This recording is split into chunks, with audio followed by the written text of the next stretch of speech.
नहीं है, कोई मटर में कुछ फायदा नहीं है। वजह ये है कि जो बीडी हरी साइड है वो बीडी स्पेसिफिक होता है, लेकिन क्रॉप स्पेसिफिक नहीं होता। तो पता लगा कि अगर हम उसमें डाल देते हैं तो नुकसान फसल को हो जाता है। अब इसका बायो कंट्रोल बहुत अच्छा है। बायो कंट्रोल ऐसे इतना अच्छा है कार्बोनियम कंट्रोल करने का। और हम बता दें कि अगर हम हर्बी साइड से इसका नियंत्रण करें तो नहीं कर पाएंगे। इसलिए नहीं कर पाएंगे कि हम अपने खेतों का तो नियंत्रित कर लेंगे, लेकिन ये जो वेस्ट लैंड में हो रहा है इसका नियंत्रण कैसे होगा, क्योंकि इसका कोई ध्यान देने वाला नहीं है। तो एक मैक्सिकन बीटल है जाइगोग्रामा बाइकाउलाटा। ये बीटल इतना अच्छा है कि मैंने इसमें ट्रायल में डाला, इसमें फोटो भी है।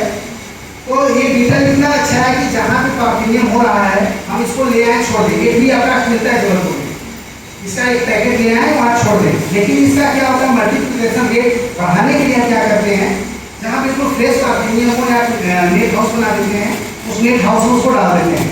आप 15 दिन में देखेंगे पूरे नेट हाउस में बीटल जो है फैल जाएगा।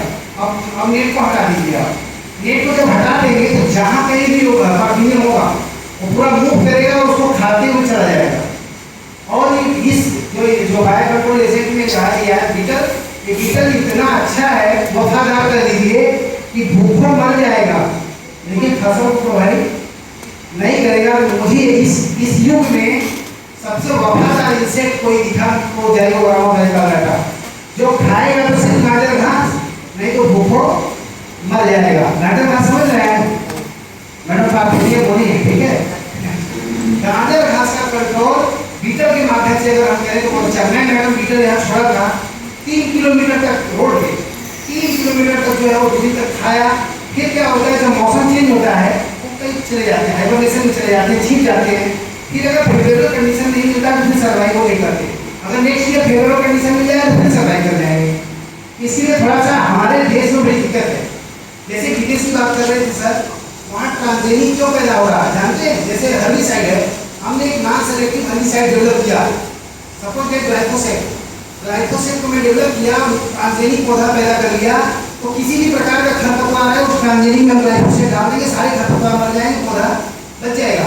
लेकिन हमारे इंडिया में मिट्टी अलग, क्लाइमेट अलग, पानी अलग, मानव अलग, ठीक है, सब कुछ अलग है। तो एक स्पेसिफिक हर्बिसाइड किसी स्पेसिफिक क्रॉप में हम डायरेक्ट नॉन सेलेक्टिव हर्बिसाइड नहीं डाल पाते।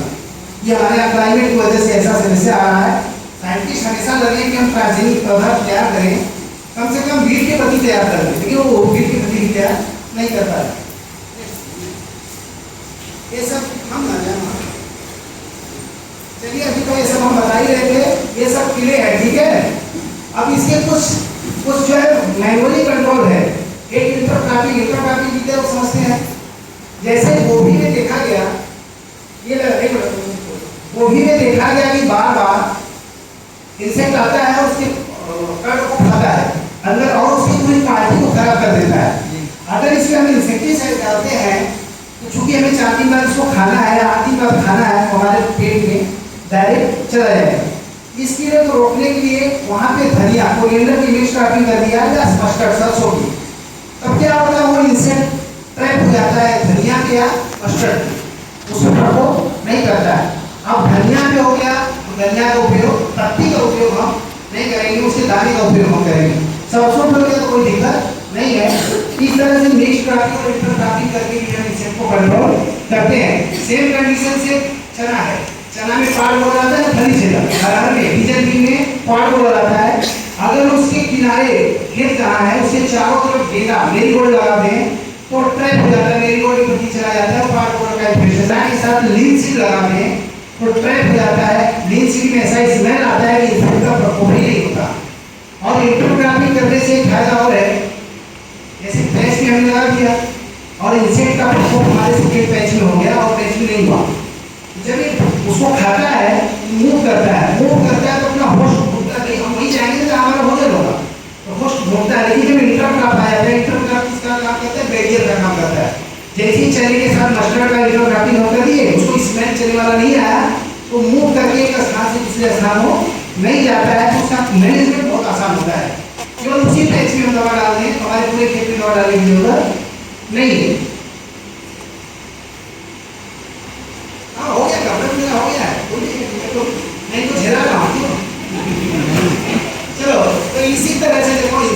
कंट्रोल करना, फंगस कंट्रोल करना है, ठीक है, वायरस कंट्रोल करना, वायरस नहीं कंट्रोल होगा, वेक्टर कंट्रोल होगा, ठीक है, तो वेक्टर कंट्रोल करना है। ये सारी चीजें आप देख लें। चूंकि स्लाइड बहुत बड़ा है, क्योंकि मैंने एग्रोनॉमी के बाद वेजिटेबल साइंस भी इसमें ले आया।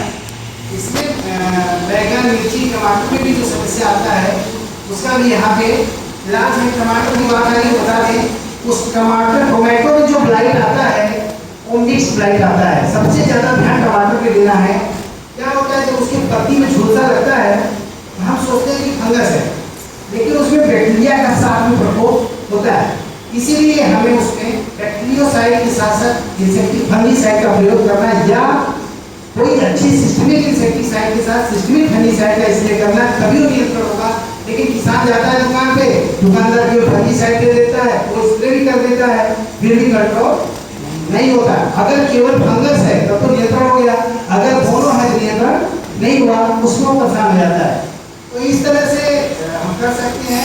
एक फेरोमोन ट्रैप भी है, इसको लगाते हैं।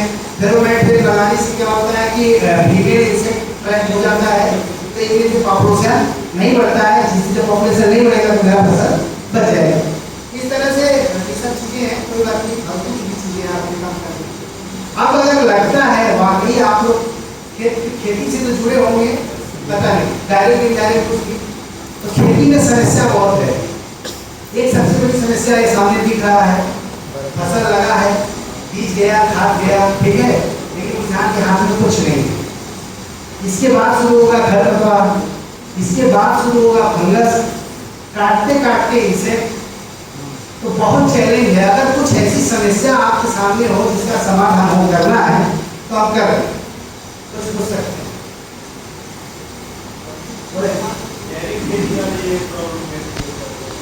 जैविक